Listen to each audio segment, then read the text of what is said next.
l'affaire du chat. En Occident, les animaux sont-ils devenus plus importants que les êtres humains? Voilà la question qu'on va poser aujourd'hui.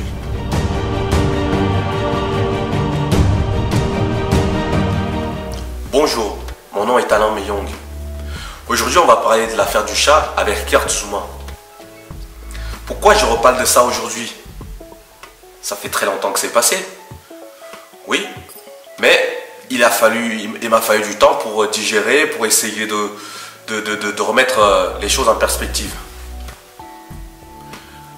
Donc, il s'est passé ce qui s'est passé avec Kurt Zouma et son chat. Certes, ça ne veut pas dire que je cautionne le fait qu'on maltraite des animaux. De là à devenir un problème pratiquement européen. Kurt Zouma était devenu l'ennemi numéro 1. Qu'est-ce qu'il a fait?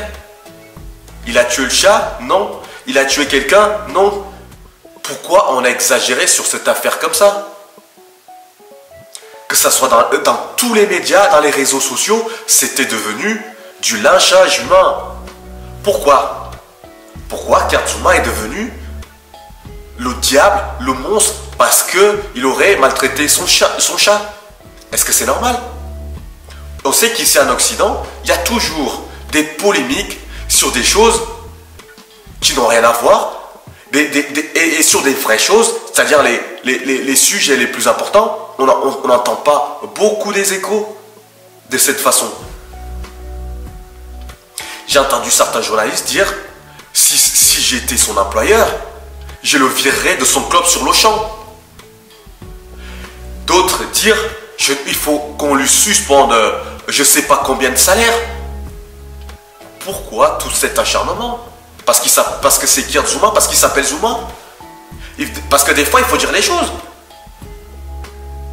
Pourquoi tout cet acharnement? Alors qu'il y a des choses qui se passent encore pire dans le foot, dans le sport. Les éducateurs qui abusent des jeunes. Est-ce qu'on en parle? Est-ce qu'il y a un sujet là-dessus? Parce que vous voulez nous faire croire que dans le milieu du sport, du foot en général, tout se passe bien. Au niveau des centres de formation, au niveau des éducateurs avec les jeunes gens.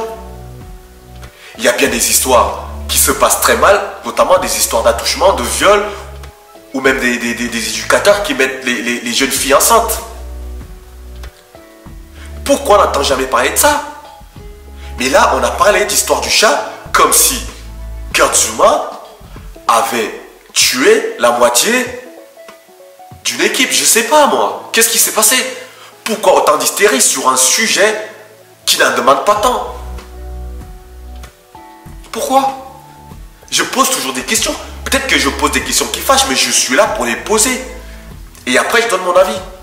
J'ai entendu d'autres journalistes, notamment sur AMC, qui disaient si c'était quelqu'un que je connaissais qui était dans mon entourage, je ne lui parlerai plus jamais, je lui serrai plus jamais la main.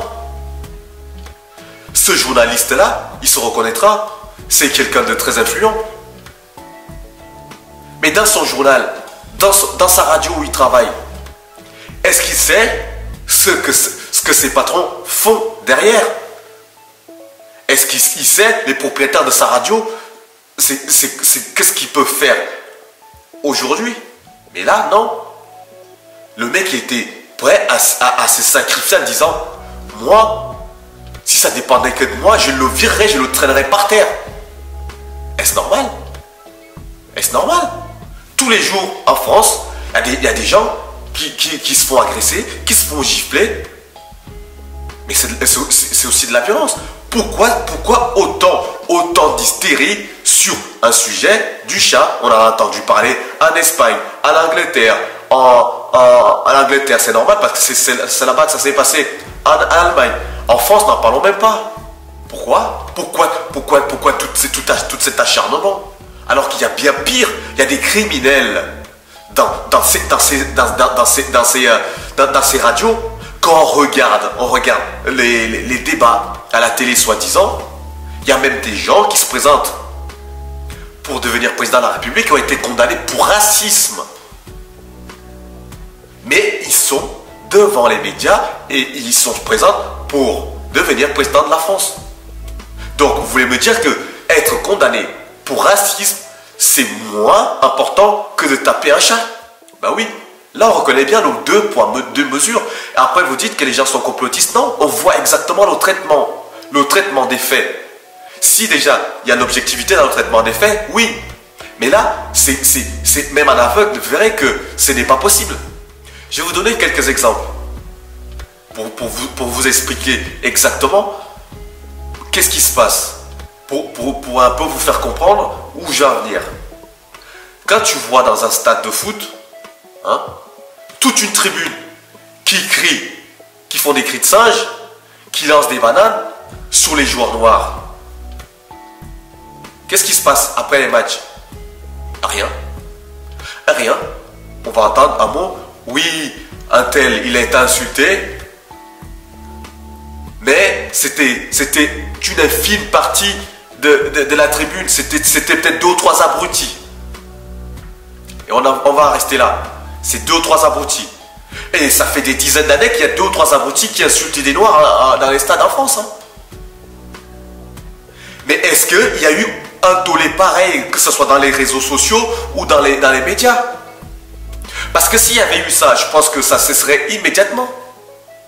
Mais non. Parce qu'il y a toujours l'excuse. Ouais, c'était que 2 ou 3 abrutis. Alors que tout le monde entendait, tout le monde a entendu pratiquement une tribune entière, ou des fois c'est même des stades entiers, en Italie, et même des fois en Espagne. Mais non. C'est 2 ou 3 abrutis. Mais là, Karzuma, non, c'est le méchant. Il a tué quelqu'un. Il faut l'interdire d'exercer. Vous voyez toujours la même chose. Hein. Donc, pour en finir avec ça, moi, tout ce que je voulais dire là-dessus, c'était arrêtez l'hypocrisie. Les médias occidentaux, arrêtez l'hypocrisie. Si vous voulez juste que vous voulez être crédible un tout petit peu, arrêtez l'hypocrisie. Et même les occidentaux eux-mêmes. Parce que quand ils s'indignent sur le chat, c'est les mêmes personnes qui passent devant un SDF qui est par terre en plein hiver et qui n'a rien à bouffer. Ils sont indignés. Ils font des posts Instagram. Ils font des posts dans les réseaux sociaux. Non, ils rentrent chez eux, ils se mettent au chaud, ils mangent avec leur famille, tout va bien. Mais ils vont nous faire chier, ils vont nous faire chialer pour un chat qui a été tapé par son maître. Ça s'appelle de l'hypocrisie, ça s'appelle du mensonge, ça s'appelle surfer sur le buzz. Voilà ce que ça veut dire. Donc arrêtez un peu de prendre des gens pour des cons. Arrêtez un peu de se foutre de la gueule du monde. À vouloir faire tirer l'alarme à l'œil aux gens pour des conneries. Parce que moi je dis que ça c'est une connerie. Ça n'a aucun intérêt. Ça a beaucoup trop occupé l'espace médiatique pour rien. Alors qu'il y a des sujets, des vrais sujets qu'on n'entend jamais parler. Voilà tout ce que je voulais dire. Je vous remercie de m'avoir écouté. Et on se dit à très bientôt. Ciao.